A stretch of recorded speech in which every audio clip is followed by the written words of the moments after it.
Olá, eu sou a professora Larissa Bombardi e esse é o nosso programa Agro e Tóxico. Hoje a gente vai falar do projeto de lei que ganhou o apelido de PL do Veneno e já foi autorizado na Câmara dos Deputados, que agora está no Senado brasileiro para ser votado.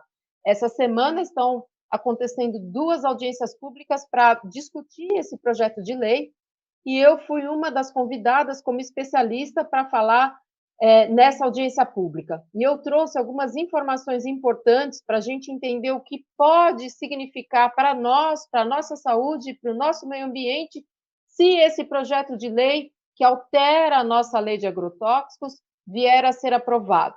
A nossa lei de agrotóxicos é uma lei de 1989 que, por exemplo, não põe limites para o registro de uma substância. Uma vez registrado um agrotóxico, esse registro não caduca. É uma lei que, por exemplo, não proíbe a pulverização aérea, uma prática que já é proibida na União Europeia desde 2009. E ela é uma lei também que, apesar de ter esses dois problemas, ela traz uma grande qualidade, que é ter um princípio de precaução. Ou seja, de acordo com a nossa atual lei de agrotóxicos, se uma substância for cancerígena, se ela provocar malformação fetal, se ela provocar problemas hormonais, ela pode vir a ser reavaliada e poderá vir a ser banida. No entanto, nesse projeto de lei que está em vias de ser votado no Senado Federal, há uma desestruturação disso que a gente chama de princípio de precaução, que está contido na nossa lei. Então, nesse novo projeto de lei, há a seguinte expressão: se alguma substância trouxer um risco inaceitável para a saúde humana ou para a saúde ambiental, ela pode vir a ser reavaliada. O problema de você trazer essa expressão risco inaceitável é criar uma janela de discussão que nunca se fecha. O que é risco aceitável para câncer, por exemplo? Ou para malformação fetal, ou para Parkinson, ou para autismo, não há risco aceitável para isso. Então, portanto, esse projeto de lei, ele rasga aquilo que a gente chama de princípio de precaução. E ele estabelece também registro automático para substâncias que esperaram mais do que o prazo determinado pelo próprio governo para sua aprovação. E isso pode significar um risco enorme para a nossa saúde, para a saúde de toda a população brasileira, sobretudo para aqueles que vivem nas áreas rurais. Eu convido vocês para assistirem a minha participação nessa audiência pública, que ocorreu dia 22 de junho de 2022, no Senado Federal. Convido vocês a estarem atentos aos riscos de aprovação desse novo projeto de lei e convido vocês a se posicionarem contra a aprovação desse projeto de lei. Digamos nós aos nossos senadores, não queremos que vocês apoiem uma medida que põe em risco a nossa saúde, a saúde da nossa família e a saúde das gerações futuras. Vejo vocês no nosso próximo programa. Que é professora, doutora do Departamento de Geografia da Universidade de São Paulo, a USP. Muito obrigado pela sua presença. Vossa Senhoria tem a palavra. Bom dia. Muito obrigada pela oportunidade de trazer meu conhecimento nessa audiência pública. Agradeço ao Senado Federal e parabenizo pela organização das audiências públicas. Vou iniciar a minha apresentação dando um panorama geral e breve da agricultura brasileira. E depois eu vou discorrer sobre o efeito do uso de agrotóxicos no Brasil, para posteriormente trazer alguns elementos para a gente pensar qual seria o efeito, né, qual seria o risco da aprovação deste projeto de lei. Eu inicio a minha fala dizendo que, como todos vocês sabem, e o doutor Leomar já ressaltou, o Brasil é um país que tem a sua inserção na economia mundial pautada, sobretudo, pela exportação de produtos de origem agropecuária. A área cultivada no Brasil, ela cresceu muito nos últimos anos. Vocês veem, entre 2010 e 2019, a área cultivada no Brasil cresceu 29%. Então, imaginem o que é um terço, né, um aumento de um terço da área num período de 10 anos.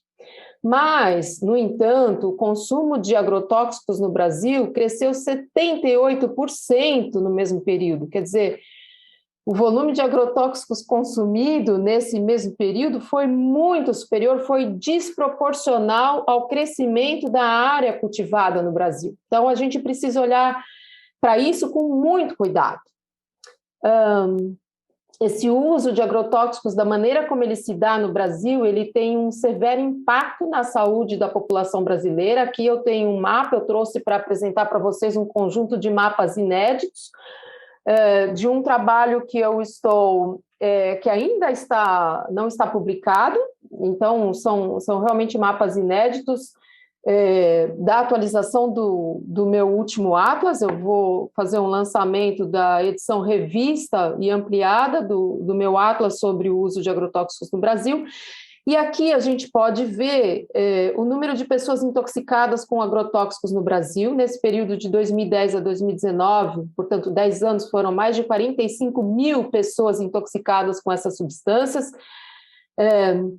A própria Organização Mundial da Saúde estima, né, tem esse dado, e o nosso Ministério da Saúde também, que para cada caso de pessoa intoxicada no Brasil, nós tenhamos provavelmente 50 outros casos que não foram notificados, né, ao Ministério da Saúde.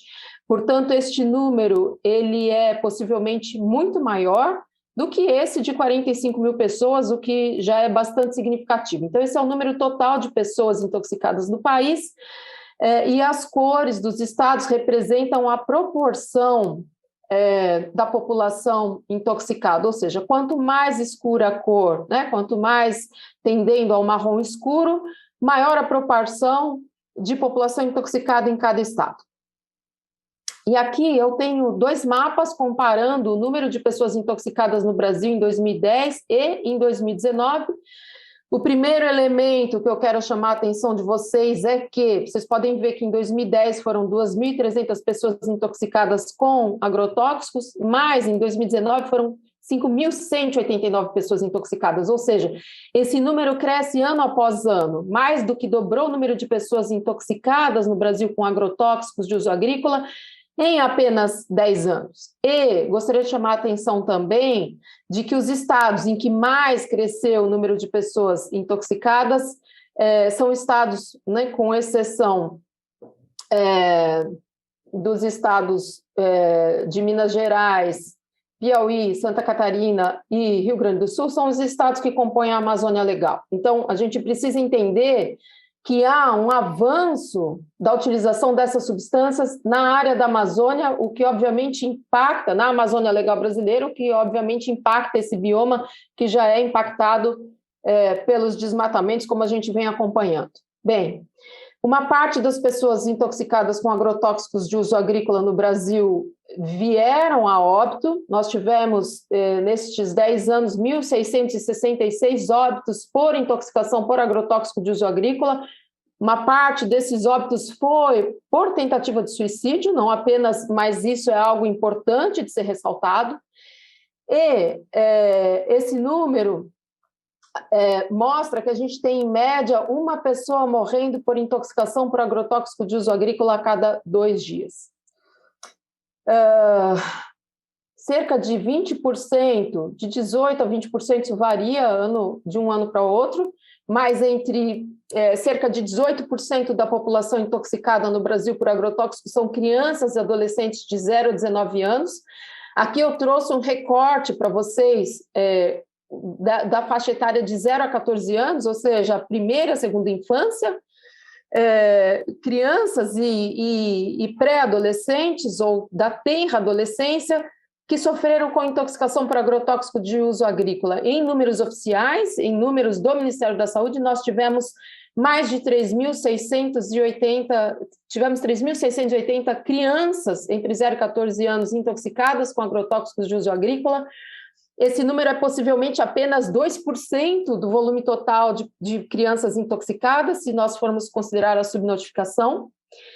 E aqui eu tenho um mapa sobre bebês intoxicados por agrotóxicos de uso agrícola. Vejam, bebês entre 0 e 12 meses.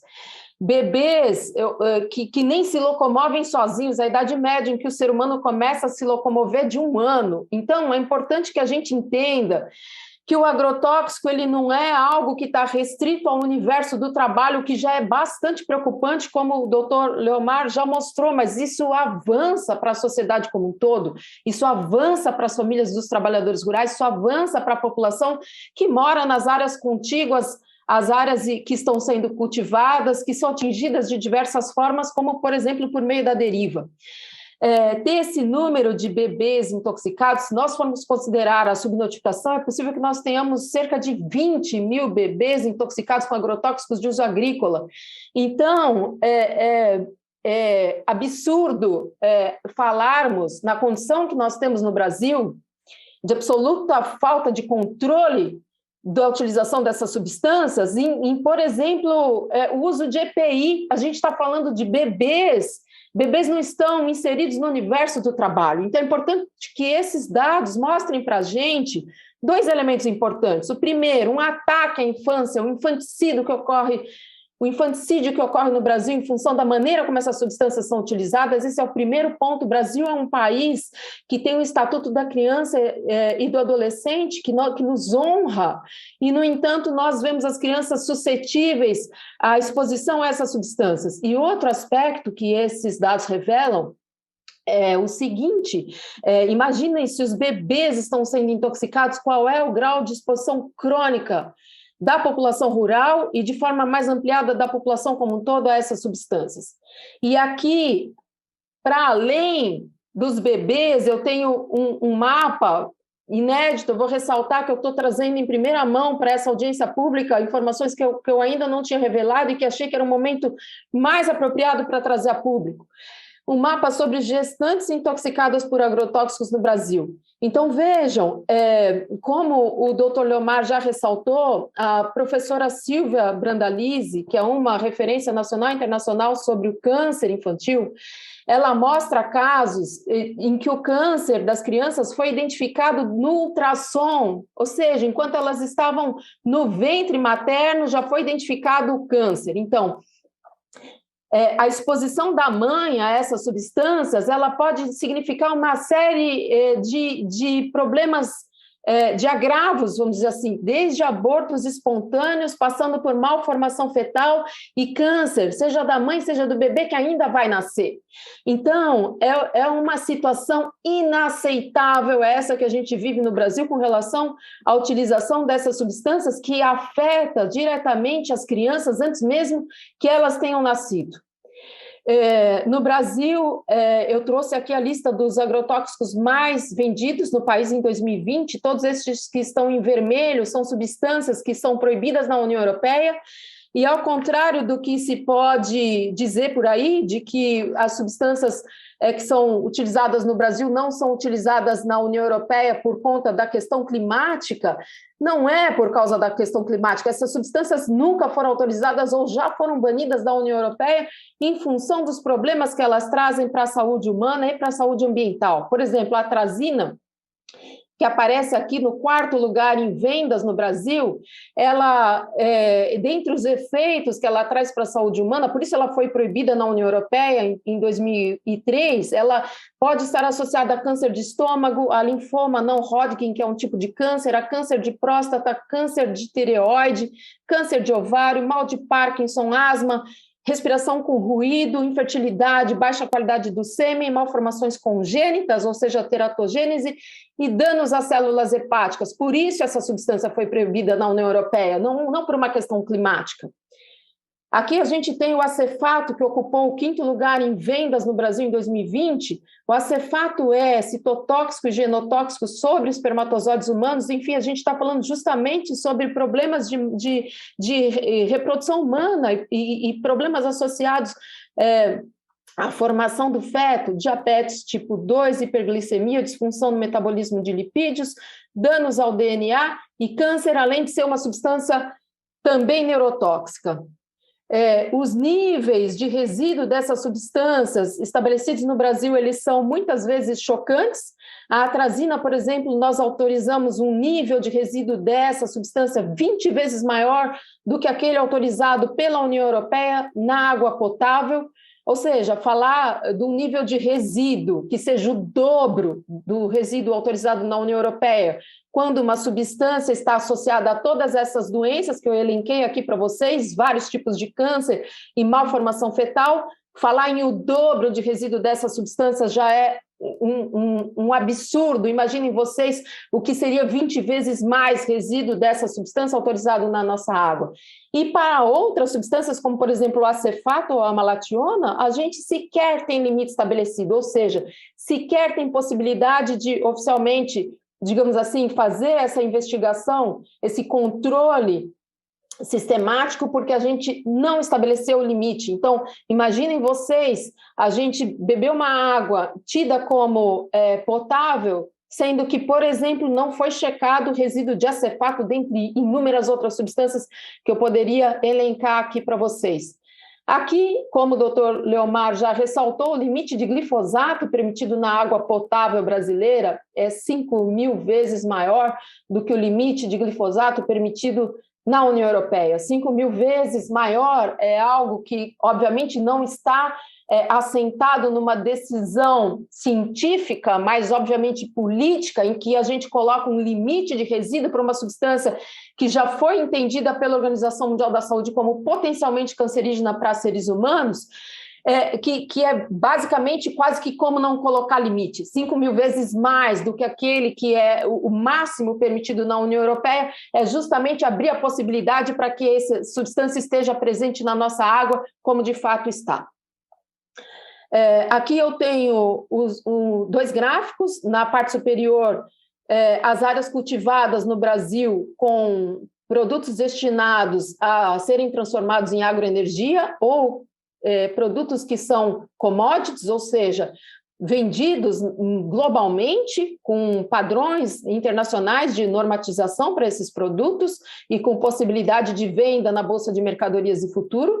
A área desses produtos, que estão na parte superior do gráfico, como vocês podem ver, ela aumentou muitíssimo nos últimos anos. A área de soja mais do que dobrou, a de milho aumentou cerca de 25%, cana-de-açúcar mais de 30%, eucalipto, assim por diante, todas elas aumentaram. No entanto, as áreas destinadas à produção de alimentos no Brasil decresceram significativamente. Vocês podem ver feijão, arroz, trigo e mandioca, os 4 pilares da alimentação brasileira. Suas áreas foram significativamente diminuídas, com destaque para o arroz e feijão, que diminuíram cerca de 30% e 40% em sua área cultivada nos últimos anos. Então, é muito importante a gente perceber que, embora o uso de agrotóxicos no Brasil tenha crescido 78% nos últimos anos, isso não tem significado um aumento efetivo na produção de alimentos.